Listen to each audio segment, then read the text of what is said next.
Hi, I'm Pat McManus with Rock and Prevention. I founded Rock and Prevention after working in treatment with teenagers that had already become addicted to drugs and alcohol. I started there in 1983 and worked as an inpatient treatment counselor, first at Iowa Lutheran Hospital, and then I moved over to Mercy Hospital. Our primary purpose had a 28-bed facility over at Lutheran and a 21-bed at Mercy. Where I ended up at Mercy was with the 21-bed, where I was the lead counselor there. And in working with kids in treatment, I asked them, I said, you guys tell me, why is it that prevention didn't work for you? And, being a bunch of little drug addicts and alkies, they said, it's just unbelievable. The material that they're teaching us, or the ways that they're talking about, it just isn't realistic. And I said, well, what would work? And they said, Pat, if you train high school kids, if you train high school role models right there from the community, you're going to match ethnicity, race, culture, neighborhood by neighborhood. You're going to have that all matched up with exactly the kids that are in that elementary or that middle school. These little kids are going to look up to the high school mentors. They're going to really relate to them. These are leaders in their community. When you're younger, sometimes from a parent or a teacher and an adult, things come off lectury. But when a high school kid is teaching you through an interactive means, you're more or less, it's a better way to learn from a high school kid. So I said, what else do you think it worked? They said, Pat, I've been using music and therapy. And what we found through music and therapy is that oftentimes, a kid that have a very hard exterior, and as a little drug addict, they've got a lot of guilt built up because they know, they've been doing a lot of wrong in their life. So they build up a lot of defenses. Music helped me gently bypass kids' defenses so that we could get down to talking about real issues that were going on with them. Because a lot of kids are using, drugs and alcohol to cope with extremely horrendous, traumatic things that have happened to them in their childhood. Sometimes, they're using it just for escape. Some kids, really wealthy kids, are using out of boredom and just wanting to escape, everyday life from that perspective.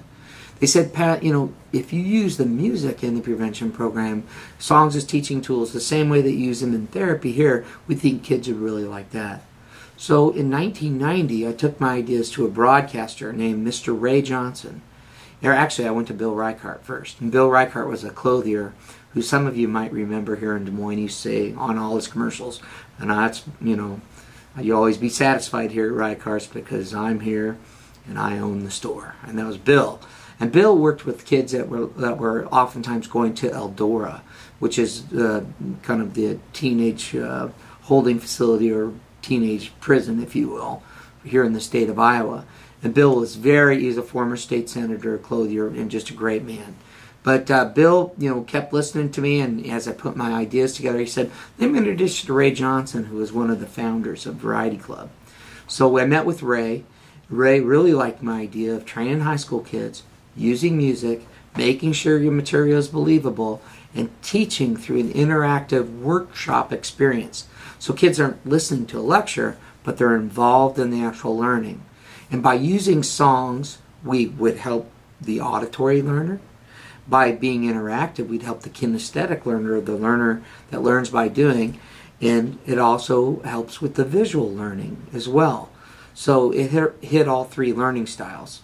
So we get together with Ray Johnson, and he was one of the former founders of the Variety Club of Iowa, which is, for people that might be out of state, is an international organization that raises money to help all sorts of children's organizations.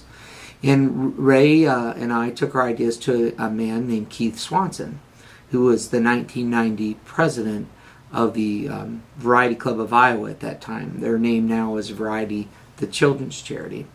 But Keith listened to our story. He helped us win our first years of funding. And Variety Club and the Iowa Broadcasters Association, which is all the members' TV and radio stations all across Iowa, were our two founding sponsors. The radio stations and TV stations put together PSAs, public service announcements, to promote our message of living a happy, healthy, drug-free life and promoting our program in general all over the state of Iowa. And I remember Ray standing in front of Keith Swanson and a few other guys and telling our story. And he says, we're going to help 15,000 kids this year. And I thought, pray. What are you talking about? We don't know how we're going to do that. In our first year alone, by word of mouth and through the broadcaster support when it kicked in, we helped over 21,000 kids the first year. To date, we've helped over 1.35 million children and families all over the Midwest. And we now have a $4 million matching challenge grant from the Richard O. Jacobson Foundation to take all of what we've learned and all of what we've researched over the last 21 years, to take that message and to take that information and our materials and our services out all across the United States. It's a very exciting time for us. We work a lot with Iowa State University on our research. We're currently working with Dr. Max Shelley on a grant, a federal grant right now, where we hope to develop new components for an anti-bullying program. And bullying has become a very front row issue for kids, not only here in Iowa, but all across the country. And there are many different reasons why that has become, a big issue for kids and a big issue for schools and communities. But what we want to introduce is practical little things that students have control over, where they can combat and prevent bullying in their school. And we use a top-down approach by getting the administrator buy-in and having kids, teachers, and administrators in workshops together and trainings learning how to prevent bullying in their school, and maybe even more importantly, how to develop a caring community. We've won national awards for effectiveness from the Center for Substance Abuse Prevention, the Substance Abuse and Mental Health Services Administration, General Barry McCaffrey, the former director of the Office of National Drug Control Policy. We've been nominated and won many, many awards. All that stuff is great, and it's fun because it helps promote what we do. But if you ever get a chance to bring rock and prevention to your community, I'd really encourage you to do so. The program is absolutely infectious. The caring that goes on from the high school mentors to the younger elementary, middle school kids is second to none. And the fact that we use music, it reaches the heart and the mind. And so kids learn, they get a working knowledge of real skills that they can, use in their own neighborhood. Hope you check us out. You please go to our website, Rockin Prevention. That's ROCKIN prevention.org. Hope we see you sometime down the road, and Godspeed to you. Take care.